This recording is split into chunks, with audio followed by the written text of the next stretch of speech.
जय श्री कृष्ण दोस्तों, स्वागत है आपका आवाज़े ज्ञान चैनल पर। आज हम भगवत गीता का 18वां अध्याय उपसंहार संन्यास की सिद्धि का आरंभ करेंगे। अध्याय 18 भगवत गीता का अंतिम और सबसे विस्तृत अध्याय है, जिसमें मोक्ष, कर्म, संन्यास, त्याग और भक्ति का समग्र निष्कर्ष बताया गया है। इस अध्याय में भगवान श्री कृष्ण पूरे गीता ज्ञान का सार समझाते हैं और अर्जुन के सभी भ्रमों को दूर करते हैं। इस अध्याय में 3 प्रकार के गुण सत्व, रजस और तमस के अनुसार मनुष्य के ज्ञान, कर्म, कर्तव्य और स्वभाव का वर्णन किया गया है। अंत में भगवान कहते हैं कि जो व्यक्ति पूरी श्रद्धा के साथ भगवान का आश्रय लेता है, उसे जीवन में शांति, धर्म और परम मोक्ष प्राप्त होता है। तो आइए हम सभी श्रद्धा और भक्ति के साथ गीता के दिव्य शब्द सुनते हैं। अध्याय 18 उपसंहार संन्यास की सिद्धि। अर्जुन ने पूछा, हे मधुसूदन, संन्यास और त्याग के तत्व पृथक पृथक जानने की इच्छा करता हूँ। श्री भगवान ने कहा, कामना वाले कर्मों के त्याग को ज्ञानी लोग संन्यास मानते हैं और विवेकी पुरुष फलों के त्याग को त्याग कहते हैं। कोई पंडित दोष युक्त जानकर कर्म को त्यागना उचित समझते हैं, तो कुछ लोग यज्ञ, दान और तप आदि कर्मों के ना छोड़ने को त्याग बताते हैं। हे भारत, त्याग के विषय में हमारा निश्चय जो है वह सुनो। त्याग 3 प्रकार के हैं, यज्ञ, दान और तप आदि कर्म त्यागने नहीं चाहिए, वे अवश्य करने चाहिए, क्योंकि ये तीनों ज्ञानियों को पवित्र करते हैं। ये सब कर्म आसक्ति और फल को त्याग कर करने चाहिए। मेरा निश्चय मत यही है जो उत्तम है। अपने नियमित कर्मों का त्याग उचित नहीं। यदि मोहवश ऐसा किया जाए तो वह तामस त्याग है। कर्म दुखप्रद है। यह विचार करके और शरीर के क्लेश के भय से जो त्याग कहलाता है, उसे त्याग का फल नहीं मिलता। यह राजस त्याग कहलाता है। हे अर्जुन, अपना कर्म अवश्य करने योग्य है। फल तथा आसक्ति को त्याग कर जो किया जाता है, वह कर्म सात्विक है। जो दुखदायक कर्म से द्वेष नहीं करता और सुखदायक कर्म से प्रीति नहीं करता, यह त्यागी, सत्यशील, बुद्धिमान, मुक्ति के योग्य है। देहधारी संपूर्ण कर्मों का त्याग नहीं कर सकता। कर्म फल त्याग कर कर्म करने वाला त्यागी है। कर्म फल 3 प्रकार के हैं, अनिष्ट, इष्ट और मित्र। जो त्याग नहीं करते, उनको ये मरने के पीछे मिलते हैं। योगियों को कभी नहीं मिलते।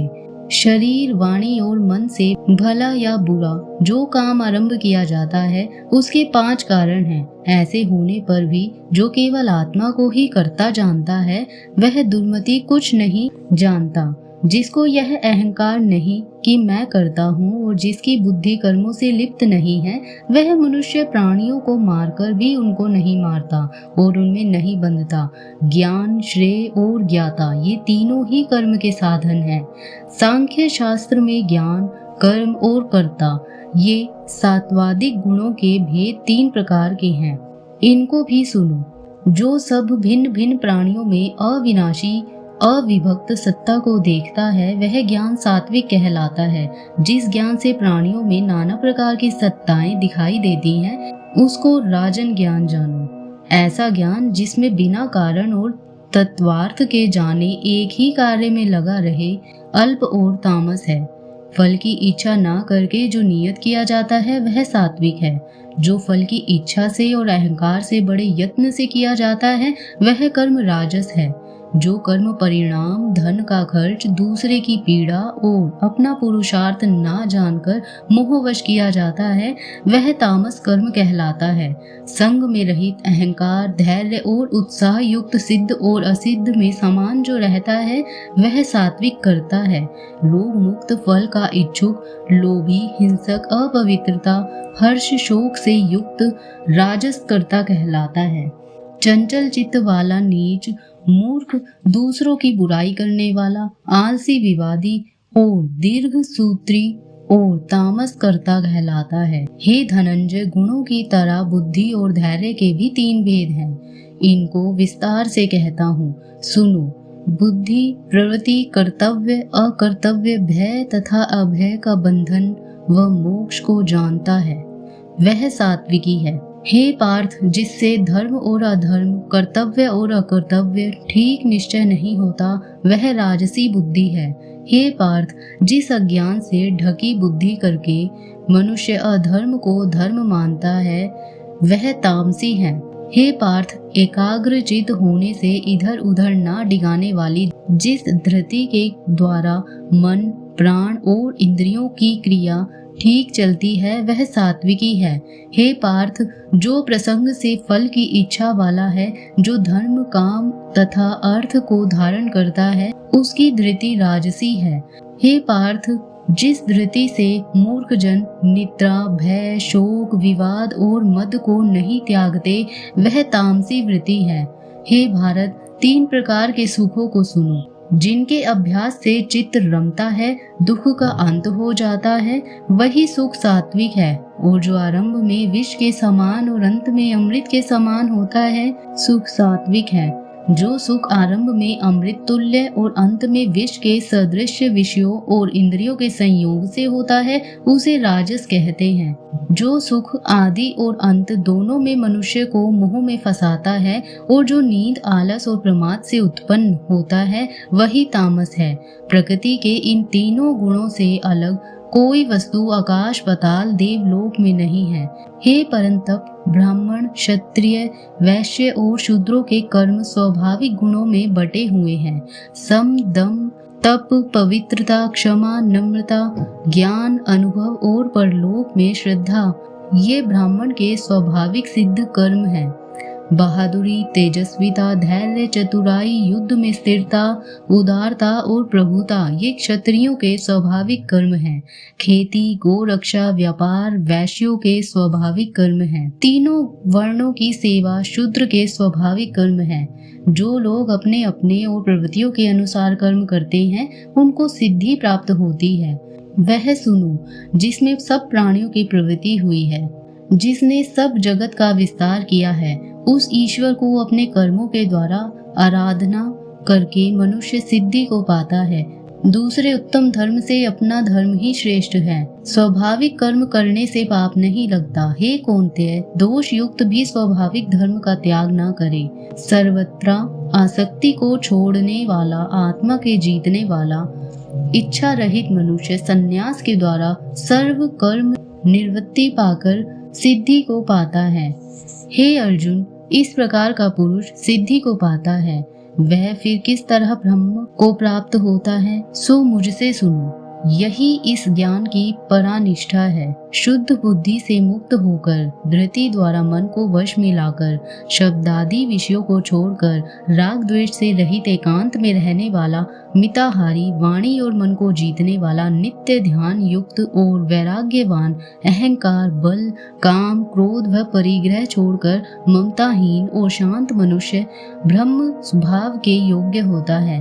ब्रह्म को प्राप्त हुआ पुरुष प्रसन्न चित्त होकर शोक व अभिलाषा को नहीं करता और जीव मात्र में समदर्शी होकर मुझ में परम भक्ति पाता है। इस प्रकार ज्ञानी मुझ में निवास करने वाला सदैव सब कर्मों को भी करता हुआ मेरे इस अनुग्रह से अविनाशी सनातन मोक्ष पद को प्राप्त होता है। वैसा ही ठीक जानता है। तदंतर तत्व से मुझको जानकर फिर मुझ में ही प्रवेश करता है। सावधानी से अपना मन मुझ में स्थिर कर और सब कर्मों को मुझ में ही अर्पण कर बुद्धि योग के आश्रम से निरंतर अपने चित्त को मुझ में लगा दे। मेरे में चित्त लगाकर मेरी कृपा से सब दुर्गम कष्टों से तर जाओगे। यदि अहंकार से मेरी बात सुनोगे तो नष्ट हो जाओगे। यदि अहंकार का आश्रय लेकर युद्ध नहीं करूँगा ऐसा मानते हो तो तुम्हारा निश्चय झूठा है, क्योंकि स्वभाव तुम्हें युद्ध में लगवाएगा। हे कौन्तेय, जिस कर्म को अब तू मोह से करना नहीं चाहता, वही अपने स्वाभाविक कर्म में बंधा हुआ बेबस होकर रहेगा। हे अर्जुन, प्राणियों के हृदय में स्थिर ईश्वर उनको माया से इस प्रकार भ्रमा रहा है मानो सब यंत्र पर चढ़े हैं। हे भारत, सब भावों से उसी की कृपा से परम शांति और मुक्ति को पाओगे। यह गुण ज्ञान मैंने तुम्हें कहा है, इसे भली भांति विचार कर जैसे चाहते हो वैसा करो। सबसे गुण वचन को और सुन, क्योंकि तू मेरा परम मित्र है। इससे तेरे हित की कहूँगा। मेरे में मन लगाओ, मेरे भक्त हो, मेरा यज्ञ करो और मुझे ही नमस्कार करो। इस प्रकार मुझे पाओगे, यह मैं सत्य प्रतिज्ञा करता हूँ, क्योंकि तुम मेरे मित्र हो। सब धर्मों को छोड़कर केवल मेरी शरण में आओ, मैं तुम्हें सब पापों से छुड़ा दूंगा। सोच ना करो, यह मेरा रहस्य ऐसे पुरुष से जो मेरा तप ना करता हो, मेरा भक्त ना हो, सेवक ना हो और मेरा निंदक हो, कभी ना कहना चाहिए। जो इस परम गुप्त ज्ञान को मेरे भक्तों में प्रकट करेगा, वह मेरी परम भक्ति को पाकर अंत में निश्चय ही मुझ में लीन हो जाएगा। इससे अधिक मेरे लिए प्यारा काम करने वाला मनुष्यों में दूसरा कोई नहीं होगा और उससे बढ़कर मुझे कोई प्यारा भी नहीं होगा। हमारे इस धर्म संवाद को जो कोई पढ़ेगा, मैं समझूंगा कि उसने ज्ञान यज्ञ से मेरी पूजा की। जो श्रद्धावान पुरुष दोष ढूंढे बिना इसको सुनेगा, वह भी मुक्त होकर पुण्यात्माओं को मिलने वाले शुभ लोकों को प्राप्त होगा। हे पार्थ, तुमने एकाग्र चित्त से इस मेरे कहे हुए उपदेश को सुना या नहीं? अर्जुन, तुम्हारे ज्ञान से उत्पन्न हुआ मोह नष्ट हो गया या नहीं? अर्जुन ने कहा, हे भगवान, आपकी कृपा से मेरा मोह नष्ट हो गया और स्मृति प्राप्त हुई। निसंदेह आपकी आज्ञा में स्थित हूँ और जैसा आपने कहा है वैसा ही करूँगा। संजय कहते हैं, हे धृतराष्ट्र, मैंने व्यास जी की कृपा से साक्षात योगेश्वर श्री कृष्ण जी के मुख से इस परम गुह्य संवाद को सुना। हे राजन, श्री कृष्ण और अर्जुन के अद्भुत पुण्य कारक संवाद को स्मरण करके मैं बारंबार प्रसन्न होता हूँ। श्री कृष्ण भगवान के उस अद्भुत रूप को स्मरण करके मुझे बड़ा ही विस्मय होता है। हे राजन, मेरी ऐसी धारणा है कि जहाँ योगेश्वर श्री कृष्ण ही है और जहाँ पार्थ धनुषधारी है, वहीं राज लक्ष्मी, विजय ऐश्वर्य और अटल नीति है। तो दोस्तों, अध्याय 18 का मुख्य निष्कर्ष यह है कि मनुष्य निस्वार्थ कर्म, ईश्वर समर्पण और भक्ति के मार्ग से ही परम शांति और मोक्ष को प्राप्त कर सकता है। भगवान श्री कृष्ण बताते हैं कि सच्चा संन्यास कर्मों को छोड़ना नहीं, बल्कि कर्मों के फल का त्याग करना है। इस अध्याय में स्पष्ट किया गया है कि हर व्यक्ति को अपने स्वधर्म यानी अपने कर्तव्य का पालन करना चाहिए।